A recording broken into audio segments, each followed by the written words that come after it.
Hi everybody, जैसे कि हमने लास्ट वाले वीडियो में 50 क्वेश्चन तक कर लिया था। मैंने बोला कि ये 100 क्वेश्चन का सीरीज़ है, तो नेक्स्ट 50 क्वेश्चन अब मैं कवर कर रहा हूँ इस वीडियो में। ठीक है, तो फटाफट करेंगे। ठीक है, आई होप आप लोगों ने ये चैप्टर पढ़ लिया होगा बहुत अच्छे से। तो ये लगभग मैक्सिमम आपका 95 to 98% ये सारे MCQ कवर करता है सिलेबस को, तो अच्छे से दिखेगा। ठीक है, तो अब नेक्स्ट ये इस वीडियो का पहला क्वेश्चन है, where a private company refuses to register the transfer of any securities but does not send any notice of refusal, तो ट्रांसफरी कितने दिन of delivery of transfer deed tribunal से अपील फाइल कर सकता है। देखिए क्या होता है, जब भी आप ट्रांसफ़र के लिए रिक्वेस्ट देते हैं ना, तो उसको या तो रजिस्टर करना पड़ता है रिक्वेस्ट, या नहीं रजिस्टर करना होता है। ठीक है, तो अगर नहीं रजिस्टर करना होता है तो उसको एक नोटिस ऑफ रिफ्यूज़ल देना पड़ता है कि भाई हम इसलिए आपका रिक्वेस्ट नहीं ले सकते हैं। ठीक है, तो उस केस दोनों ही केसेस में वो अपील कर सकता है, लेकिन टाइमिंग्स अलग अलग होती हैं। तो कितने दिन में कर सकता है, तो आपका इसका करेक्ट आंसर बताइए। इसका करेक्ट आंसर है 60 डेज़, विद इन 60 डेज़, क्योंकि इसने रजिस्टर के लिए ही रिफ्यूज़ कर दिया। तो ये बहुत ध्यान देने है कि इसने रजिस्टर के लिए प्राइवेट कंपनी ने रिफ्यूज़ कर दिया। 52nd का क्वेश्चन क्या बोलता है, अगर यही public company refuses to transfer the securities. अब इसने रजिस्ट्रेशन कर लिया है लेकिन ट्रांसफ़र के लिए मना कर रहा है। ठीक है, it refuses to transfer the securities, यानी रजिस्ट्रेशन के लिए कोई इशू नहीं है। तो ट्रांसफरी कितने time of receipt of notice of refusal shall file appeal with the tribunal, तो इसका करेक्ट आंसर है 60 डेज। ठीक है, 53rd क्वेश्चन क्या बोलता है, अगर public company refuses to register the transfer of any securities. अब पब्लिक कंपनी ने रजिस्टर करने के लिए मना कर दिया कि it would won't register, it refuses to register this transfer of any securities but did not send any notice of refusal. तो उसने नोटिस नहीं भेजा। पहले वाले केस में नोटिस भेजा था, इस वाले केस में नोटिस नहीं भेज रहा है। The transferee may within dash days of delivery of the transfer deed file an appeal with the tribunal, तो कितने टाइम में वो फाइल कर सकता है। तो इसका भी आंसर है आपका 60 डेज़ के अंदर। करेक्ट है। 54th क्वेश्चन देखते हैं क्या बोलता है, कंपनी में alter the capital clause of memorandum. जो मेमोरेंडम का आपका कैपिटल क्लॉज है वो कैसे ऑल्टर हो सकता है। ऑब्वियसली आर्टिकल ऑफ एसोसिएशन से ऑथराइज होना तो चाहिए ही। उसके बाद बोल रहा है ऑर्डिनरी रेजोल्यूशन चाहिए, a, b special resolution, c passing in ordinary resolution and obtaining approval of CG, d passing a special resolution and obtaining approval of CG. तो इसका करेक्ट आंसर बताइए। देखिए इसके लिए कोई स्पेशल रेजोल्यूशन ये सब नहीं चाहिए होता, नहीं किसी की परमिशन, तो ऑर्डिनरी रेजोल्यूशन से काम चल जाता है। हाँ, आर्टिकल्स भी आपके ऑथराइज करने चाहिए उस चीज़ को। 55th क्वेश्चन क्या बोलता है, notice of every alteration of capital clause of memorandum shall be given to registrar. कितने टाइम में आप रजिस्ट्रार को आपको नोटिस दे देना पड़ेगा। ठीक है, तो ये 30 डेज़, 30 डेज़ में ही आपको alteration of capital clause you should give notice to the registrar within 30 days.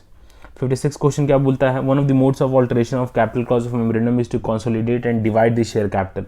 तो यहाँ पे वो क्या करें, कंसोलिडेट करके डिवाइड कर रहे हैं। तो जब भी कंसोलिडेट करके डिवाइड करते हैं तो ये लार्जर में बढ़ता है। अगर 10 का था मान लो 100 शेयर, तो कंसोलिडेट करके फिर हो सकता है इसकी फेस वैल्यू ये 100 कर दे। ठीक है, करेक्ट है। तो इसका करेक्ट आंसर हो गया आपका लार्जर। अभी इसमें क्या करें, one of the modes of alteration of capital clause of memorandum is to subdivide. तो सब डिवाइड हमेशा छोटे में होता है, ठीक है, स्मॉलर अमाउंट में होता है। तो 57 का वो करेक्ट आंसर क्या हो गया बताइए। 57 का करेक्ट आंसर है स्मॉलर। 58 क्वेश्चन करते हैं, offer of further shares by company to all the existing share holders in proportion to the paid up share capital held by them is called. बहुत ही सिंपल क्वेश्चन है ये। ठीक है, इसको हम राइट्स इशू बोलते हैं, इसको हम राइट्स इशू बोलते हैं। ठीक है, ये हमारे अकाउंट्स वाले चैप्टर में भी इसकी अकाउंटिंग भी हमको सीखनी है। ठीक है, इस पर मैंने बायबैक पे तो वीडियो बनाया हुआ है अकाउंटिंग का, पर राइट्स इस इशू पे नहीं बनाया है, तो वो मैं कवर करता हूँ। ठीक है, अकाउंटिंग फॉर राइट इशू मेरे को कवर करना है, मेरे ध्यान में है। और ये और भी इम्पॉर्टेंट क्यों हो गया है, इससे क्यों क्वेश्चन एक्सपेक्टेड है, क्योंकि रिलायंस ने इंडिया में वर्ल्ड का सबसे बड़ा राइट इशू ला रही है, तो इसलिए ये टॉपिक बहुत ही इंपॉर्टेंट हो जाता है। तो इसी रिलेटेड सेक्शन और अकाउंटिंग ज़रूर अच्छे से कीजिएगा। ठीक है, 59 क्वेश्चन देखते हैं, the letter of offer of a right issue shall be dispatch to all the existing share holders at least that stage before the opening of the issue. तो कितने टाइम के पहले आपको लेटर डिस्पैच कर देना पड़ेगा, तो ये है 7 डेज। इसका करेक्ट आंसर है बी। ठीक है, 60th क्वेश्चन देखते हैं, बोनस शेयर्स में भी इशूड आउट ऑफ, इसका भी मैंने अकाउंटिंग में कवर किया है मेरे अकाउंट्स वाले वीडियो में, तो उसमें भी ये सब प्रोविजन थोड़े मैंने बोनस शेयर से कवर किए हैं। तो 60th क्वेश्चन क्या बोलता है, बोनस शेयर किससे इशू हो सकता है, फ्री रिजर्व से, हाँ बिल्कुल हो सकता है, सिक्योरिटीज प्रीमियम से भी हो सकता है, CRR तो अलाउ ही करता है बोनस इशू को, क्या बोनस इशू ही इशू कर सकते हैं CRR से, तो इसका ऑब्वियसली क्या आंसर हो गया, any of these. A company can effect reduction of capital by, अगर कंपनी को अपने कैपिटल को रिड्यूस करना है तो उसको क्या करना पड़ेगा बताइए। देखिए रिडक्शन ऑफ कैपिटल एक बड़ा इशू होता है, तो इसीलिए एक तो स्पेशल रिजोल्यूशन चाहिए होता है और फिर ट्रिब्यूनल का कंफर्मेशन चाहिए होता है। इसका करेक्ट आंसर हो गया आपका 61 का D, both B and C. 62 क्या बोलता है, where the buyback is authorised by a special resolution it shall not exceed dash of dash, बताइए 62 का करेक्ट आंसर, बहुत ही सिंपल है। 62 का है कि 25% of the aggregate of paid up capital and free reserves, तो ए इज द करेक्ट आंसर। अब सारे ऑप्शन देख लिए, मैं पढ़ नहीं रहा हूँ ताकि आप जल्दी जल्दी आपका कवर हो जाए, ज़्यादा लंबा वीडियो नहीं बने। 63 देखिए, where the buyback is authorised by resolution passed in board meeting. देखिए दो तरीके होते हैं, एक तो कि बोर्ड मीटिंग से ही पास होकर बायबैक ऑथराइज हो जाए, एक होता है जनरल मीटिंग में, तो वो डिपेंड करता है कि कितना प्रोपोर्शन आप बायबैक कर रहे हैं। तो अगर आपका 10% से नीचे रहता है ना of the aggregate of paid up capital and free reserve, तो आपको कोई भी स्पेशल रिजोल्यूशन की जरूरत नहीं है, जनरल मीटिंग की जरूरत नहीं है, बोर्ड ही उसको ऑथराइज कर सकती है। तो जैसे मैंने एक्सप्लेन किया, इसका आंसर आपको दिख गया होगा, तो इट इज 10% एक्सीड नहीं करना चाहिए of paid up equity capital and free reserves. 64th क्या बोलता है, 64th बोलता है कि the buyback shall be completed with in dash of passing the resolution for buyback, कितने टाइम में बायबैक आपका कंप्लीट होना चाहिए जब से आपने रेजोल्यूशन पास कर दिया है, तो इसका ऑब्वियसली करेक्ट आंसर है 1 ईयर। 65th क्वेश्चन क्या बोलता है, further offer of buyback shall not be given within dash period of closure of preceding of buyback, मतलब कितने टाइम में आप फर्दर बायबैक नहीं कर सकते हैं, तो इसका करेक्ट आंसर भी 1 ईयर है। लग रहा है 1 ईयर ही लगातार सही हो रहा है भाई। 66th है question, company intending to buy back its security shall file with the registrar declaration of solvency, उसको फाइल कर, जो भी बाय बैक करती है कंपनी उसको क्या करना होता है ना, कुछ फाइलिंग्स करनी होती है कि वो इंसॉल्वेंट नहीं हो जाएगी इतने टाइम के अंदर, ठीक है। तो ऑब्वियसली इसका करेक्ट आंसर है 1 ईयर, कि 1 साल के अंदर वो इंसॉल्वेंट नहीं होगी, फिर उनको एक्सटिंग्विश भी करना होता है फिजिकली जो शेयर्स उन्होंने बाय बैक किए हैं, उसका भी टाइम होता है, उसके ऊपर एक क्वेश्चन है, देखते हैं। बोलता है after completion of buy back the company shall within dash, किसका ये कमेंट आ गया, ऑडियो कम है सर, ठीक है भाई ध्यान रखूंगा। After completion of buyback the company shall within dash file a return containing such particulars relating to buyback as may be prescribed, ठीक है 60 डेज की। कई वीडियो में क्या होता है कि ऑडियो तेज हो जाता है, तो मैं उसको कंट्रोल करने के लिए कम कर दिया था मैंने। तो इसका करेक्ट आंसर क्या है, 60 डेज के अंदर आपको रिटर्न फाइल करना है, ठीक है। 68 क्या बोलता है, the company shell extinguish and physically destroy the shares bought back, extinguish करना पड़ता है जो भी आप शेयर्स आप बाय बैक करते हैं, तो ऑब्वियसली इसका करेक्ट आंसर 7 डेज है, 7 दिन के अंदर आपको इसको डिस्ट्रॉय करना होता है। और आपको ना एक रजिस्टर भी मेंटेन करनी होती है कि कब एक्सटिंग्विश किया, कितने शेयर्स को एक्सटिंग्विश किया। 69th क्वेश्चन क्या बोलता है, द रेशियो ऑफ डेप्ट owed by the company must not be more than dash of the aggregate of paid up capital and free reserves dash the buyback, मतलब बोल रहा है कितना ज्यादा नहीं होना चाहिए और कब, बिफोर या आफ्टर बायबैक, तो ऑब्वियसली ट्वाइस एंड आफ्टर 2:1 रहना चाहिए। आफ्टर बायबैक भी आपका डेप्ट टू इक्विटी रेशियो का प्रोपोर्शन, ये ध्यान देना है। 70th क्वेश्चन क्या बोलता है, कंपनी में issue debentures with an option to convert them into shares provided such issue is approved by passing, बताइए इसका correct answer, by passing a special resolution. तो अगर आपको डिबेंचर्स को शेयर्स में कन्वर्ट करना है तो will have to pass a special resolution, correct है। तो ये 70 वाले का आपका बी आंसर हो गया। 71st क्वेश्चन क्या बोलता है, ऐसे क्वेश्चन देखिए बहुत बनेंगे दोस्त, सेबी में आप ऐसे क्वेश्चन एक्सपेक्ट कीजिएगा, और कॉस्टिंग में थ्योरेटिकल तो आप कीजिए ही, मैं बता रहा हूँ, पर बी रेडी कि आपको प्रैक्टिकल क्वेश्चन भी देखने मिल सकते हैं। एक होता नहीं कि बड़ा क्वेश्चन बना दिया और उससे रिलेटेड 3-4 क्वेश्चन हो गए, तो ऐसे क्वेश्चन एक्सपेक्ट कर सकते हो आप सेबी में। तो 71st क्या बोलता है, पहला statement debenture can carry voting right only if it is secured. Statement 2 क्या है, debenture can carry voting right only if it is convertible into equity shares. बोलता है भाई कौन सा करेक्ट है मेरे को ये बता दो। तो इसमें ऑब्वियसली कोई भी स्टेटमेंट करेक्ट नहीं है, किसी भी शर्त में वोटिंग राइट डिबेंचर को नहीं मिलती है। 72 in no case tenure of secured debenture shall exceed, किसी भी केस में सिक्योर्ड डिबेंचर का टेन्योर कितना एक्सीड नहीं कर सकता है, तो 30 साल से ज़्यादा नहीं हो सकता है। 73rd क्वेश्चन क्या बोलता है, the debenture trustee may be provided with such exemption as may be agreed upon by majority of debenture holders holding not less than dash of the total debentures. मतलब डिबेंचर ट्रस्टी को कुछ exemption दिया जा सकता है provided majority of debenture holder agree करें उस चीज़ से। तो वो कितने होने चाहिए, वो कितने वैल्यू का डिबेंचर होल्ड करने चाहिए, ये क्वेश्चन है। तो ये है 3/4 इन वैल्यू। तो 73rd का यानी अगर 3/4 इन वैल्यू वाले ने अग्री कर दिया तो हम डिबेंचर ट्रस्टी को कुछ एग्जेम्पशन दे दिया जाएगा इस एक्ट के तहत। 74th क्या बोलता है, the company shall create DRR equivalent to dash of the value of outstanding debentures. तो ऑब्वियसली इसका है बी, 25% इसका करेक्ट आंसर हो गया आपका। ठीक है, उतना का आपको DRR डिबेंचर रिडेम्पशन रिजर्व आपको क्रिएट करना होगा, 25% of the value of outstanding debentures का, ये हमेशा आपको क्रिएट करना पड़ेगा। ठीक है, नेक्स्ट क्वेश्चन चलते हैं। 75th में क्या बोलता है, the company shall on or before the 30th day of April in each year, हर साल 30 अप्रैल के पहले invest or deposit as the case may be a sum of which shall not be less than dash of the amount of debentures maturing up to 31st day of March of the next year in deposit with any scheduled bank unencumbered security of the central government और any state government. तो कितने उसको कितना percentage of amount of debentures को invest कर देना पड़ेगा हर साल 31st डे ऑफ मार्च से नेक्स्ट ईयर के, या तो शेड्यूल बैंक में या फिर कोई भी सेंट्रल गवर्नमेंट के अनकम्बर्ड सिक्योरिटीज़ में। तो इसका करेक्ट आंसर बताइए आप लोग। तो ये है 15%। ठीक है, तो दिस इज 15%। 76 क्वेश्चन स्टेटमेंट 1 क्या बोलता है, person who is registered holder of shares but not beneficially hold any share in a company shall be appointed as a debenture trustee. Statement 2 क्या बोलता है, person who is indebted to the company shall not be appointed as debenture trustee. तो 76 तक बताइए। तो obviously registered holder of share को हम लोग डिबेंचर ट्रस्टी नहीं बना सकते, लेकिन स्टेटमेंट 2 करेक्ट है। अगर किसी ने भी कंपनी से कोई इंडेप्टेड है, कोई पैसा ले रखा है, तो उसको हम डिबेंचर ट्रस्टी नहीं बना सकते हैं। तो obviously only statement 2 is correct. 77 question क्या बोलता है, person shall not be appointed as a debenture trustee if he has any pecuniary relationship with the company amounting to, कितने परसेंट ऑफ टर्नओवर का उसका रिलेशनशिप है कंपनी के साथ, ये बताना है। 1% नहीं है, ये 2% है।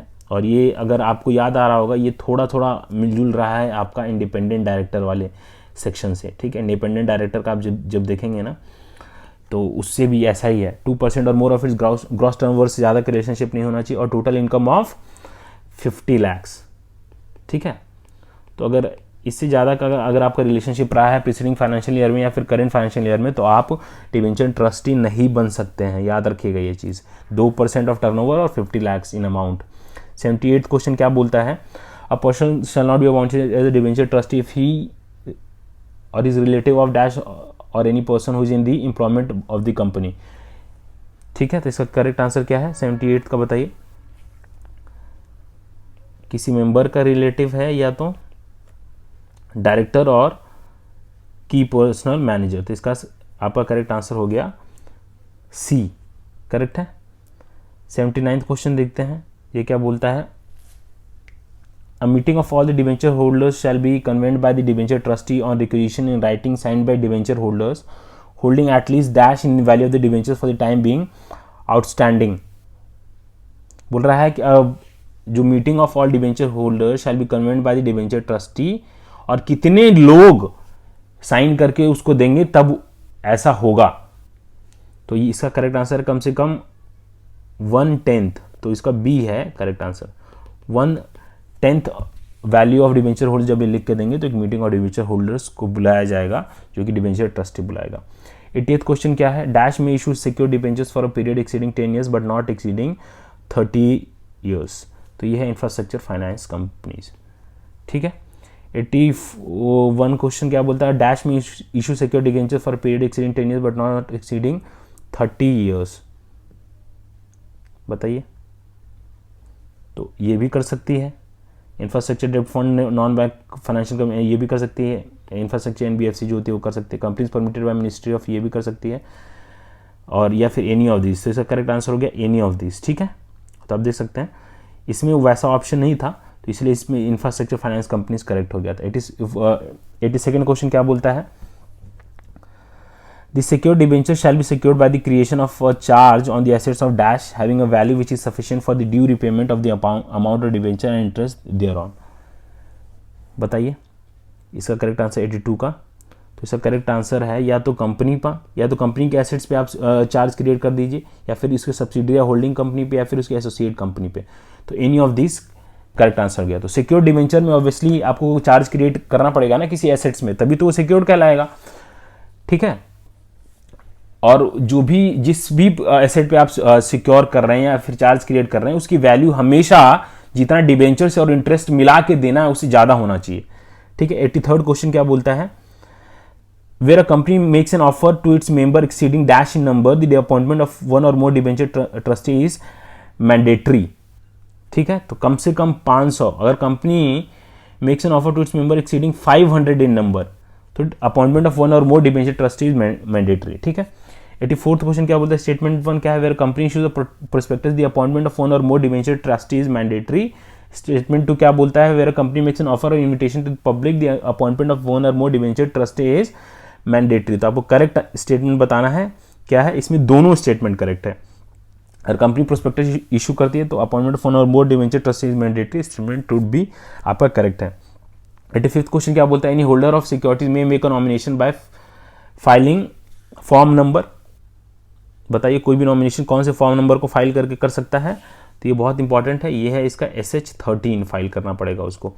86 क्वेश्चन क्या बोलता है, नॉमिनेशन में भी कैंसल्ड और valid bye filing form number, change कर सकते हैं या फिर कैंसिल किस में कर सकते हैं, तो SH14 फाइल करके, ठीक है। ऐसे क्वेश्चन 1-2 जरूर आएंगे सीबी में, आप देखिएगा। 87th क्वेश्चन क्या बोलता है, 86 था ना ये, हाँ। 87th क्वेश्चन क्या बोलता है, issue of employ stock option shall be approved by the share holders of the company by passing. तो ईसॉप के लिए आपका क्या कंडीशन है, कैसे आपको अप्रूवल लेना पड़ेगा, तो बी स्पेशल रिजोल्यूशन, ठीक है। Dash can not become a member of the company, बताइए Hindu undivided family, it can not become a member of the company, ठीक है। Dash can become a member of the company बोल रहा है, ये इसमें से कौन सा मेंबर ऑफ द कंपनी बन सकता है, तो LLP आपका it can become a member of the company, ठीक है। Dash can become a member, दोबारा एक क्वेश्चन आएगा, dash can become a member of the company, तो कोऑपरेटिव सोसाइटी तो कंपनी का मेंबर बिल्कुल बन सकती है, फॉरेनर भी बन सकता है, जॉइंट होल्डर्स भी हो सकते हैं। तो इसका करेक्ट आंसर हो गया ऑल ऑफ दीज। ये सिंपल क्वेश्चन है पर ट्रिकी क्वेश्चन है। 91st क्वेश्चन क्या बोलता है, which of the following is essential rights of a preference share holder. तो पहला है participation with equity shares in profits of the company after payment of dividend to equity share holders. B क्या बोलता है, participation with equity shares in any surplus of a company fully or to limited extent remaining after repayment of entire capital. C preferential right with respect to payment of dividend and repayment in case of finding of repayment of capital of the amount of the share capital paid up. तो ये तो आपको देख के ही मालूम चल गया होगा कि इसका करेक्ट आंसर क्या है। तो इसका है 91st का सी। दो ही चीज में इनको प्रेफरेंस मिलता है, एक तो डिविडेंड और एक repayment in case of finding up. तो 91st का करेक्ट आंसर है आपका सी। अब लास्ट 10 क्वेश्चन बच रहे हैं हमारे।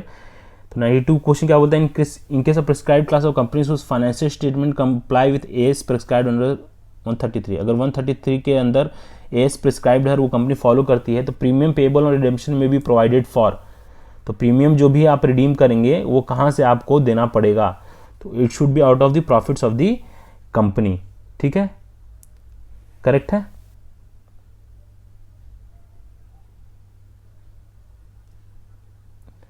चलिए नेक्स्ट क्वेश्चन देखते हैं 93rd। A dash must be pass to make valid call, board resolution. कोई भी अगर आपको कॉल मंगाना है तो आपको एक बोर्ड रिजोल्यूशन जरूर पास करना पड़ेगा। 94th क्वेश्चन क्या बोलता है, dividend is paid as the proportion of dash of shares. बताइए, या तो नॉमिनल वैल्यू, या कुछ केस में अगर आर्टिकल्स ने साफ साफ बोल दिया कि पेड अप वैल्यू। हमेशा देखिएगा डिविडेंड हमेशा नॉमिनल वैल्यू पे नहीं दिया जाता, कई बार पेड अप वैल्यू पे भी दिया जाता है, लेकिन उसके लिए आर्टिकल्स ऑथराइज करने चाहिए। तो इसका करेक्ट आंसर होगा आपका डी, आइदर ए और सी, ठीक है। 95th का स्टेटमेंट 1 क्या बोलता है, class of companies whose financial statement comply with accounting standards prescribed under section 133 can utilise security premium account for writing off the expenses or commission paid or discount allowed on any issue of equity shares of the company, ठीक है। ये specific जो as 133 को comply करते हैं, ठीक है, sorry as comply करते हैं प्रिस्क्राइब्ड अंडर सेक्शन 133। स्टेटमेंट 2 क्या बोलता है, class of companies financial statement comply with accounting standards prescribed under section 133 can utilise security premium for writing off preliminary expenses of the company. तो बोला कौन सा सही है भाई, ये बता दो। ठीक है। तो देखिए जो 133 को फॉलो करते हो सिक्योरिटीज़ प्रीमियम को इशू कर सकते हो एक्सपेंस के लिए भी, कमीशन के लिए भी और डिस्काउंट के लिए भी। तो ठीक है, तो इसमें statement 1 is correct. I hope आप लोगों को ये क्लियर हो गया होगा। 95 का तो करेक्ट आंसर है ए। 96 का बोलता है company can issue shares discount in following cases.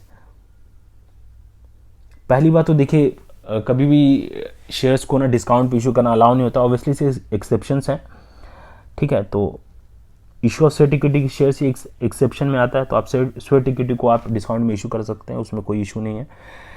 तो ये तो आपका सही हो गया।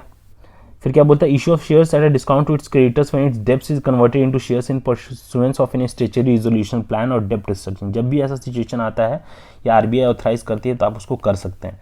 तो ए भी करेक्ट है और बी भी करेक्ट है। सी बोल रहा है both A and B. D बोल रहा है नो रिस्ट्रिक्शन। तो नो रिस्ट्रिक्शन तो हमेशा ही रिस्ट्रिक्शन है, आप डिस्काउंट पे इशू कर ही नहीं सकते हैं। तो इसका करेक्ट आंसर हो गया C both A and B. 97 क्या बोलता है in one financial year company shall not issue sweat equity shares for more than. एक फाइनेंशियल ईयर में कितनी बार से ज़्यादा आप स्वेट इक्विटी शेयर्स नहीं इशू कर सकते हैं। तो बोलता है ये 50% of the existing paid of equity share capital या फिर share of the issue value of INR 5 crore, इनमें से जो भी हाइयर होगा, ठीक है। तो इसका करेक्ट आंसर आपका क्या होगा 97 का सी। 98 क्या बोलता है following shall not be eligible for grant of option under ESOP scheme. बताइए। तो परमानेंट एम्प्लॉय को देखते हैं हम लोग, पहले भी क्वेश्चन देखते थे, उसको देते हैं, डायरेक्टर को भी दे सकते हैं, ठीक है, होल टाइम डायरेक्टर को दे सकते हैं। हाँ, पर इंडिपेंडेंट डायरेक्टर को कभी भी ESOP नहीं मिलता है। जब आप इंडिपेंडेंट डायरेक्टर का 149 सेक्शन भी पढ़ेंगे ना, तो उसमें साफ साफ लिखा हुआ है कि उसको जो भी आप फीस दे सकते हैं अटेंड करने का, प्रॉफिट में उसकी शेयरिंग हो सकती है, पर कभी भी उसको ESOP ये सब नहीं इशू किया जाएगा इंडिपेंडेंट डायरेक्टर को, ठीक है। 99 क्वेश्चन क्या बोलता है सीजी स्टेटमेंट 1 है कि central government may make an order for conversion of loans or debenture into shares even if the terms of issue of debenture or loans do not contain any provision for conversion. बोल रहा है कि अगर central government ने कर दिया तो कर दिया, भले ही ये आपके वो प्रोविजन टर्म्स ऑफ इशू में नहीं लिखा है। स्टेटमेंट 2 क्या बोलता है if the terms and condition of such conversion are not acceptable to the company may prefer an appeal to the tribunal within 30 days. तो बताइए कौन सा सही है, ये पूछ रहा है, ठीक है। तो इसका करेक्ट आंसर है ओनली स्टेटमेंट 1 इज करेक्ट, ठीक है। लास्ट क्वेश्चन देखते हैं in which of the following cases public company is allowed to give financial assistant for purchase of shares. Last question है, बताइए किस केस में public company is allowed to give financial assistance for purchase of shares. तो जब भी trustee पे करे और अपने एम्प्लॉयज के लिए the provision of money for purchase of fully paid shares by trustees for the benefit of the employees. तो इस केस में हो सकता है बस, और किसी केस में नहीं हो सकता है, ठीक है। ठीक है, आई होप आप लोगों को ये पसंद आया होगा वीडियो। अब मैं नेक्स्ट टॉपिक पे शुरू करूँगा, जिस पे कि मैं सोच रहा हूँ मीटिंग वाला चैप्टर पे शुरू करूँ। तो उसमें तो ऑब्वियसली 100 क्वेश्चन ही मुझे लगता है 250 या 300 क्वेश्चन बनेंगे, तो उसको मैं 50-50 में करके कवर करने की कोशिश करूँगा, ठीक है। आई होप आप लोगों को वीडियो अच्छा लगे, और किसी पर्टिकुलर टॉपिक पे अगर आप वीडियो चाहते हैं जिसपे आपको डिफ़िकल्टी होती है तो आप कमेंट में बता सकते हैं, मैं उस पर बनाने की कोशिश करूँगा। Thank you, bye, take care.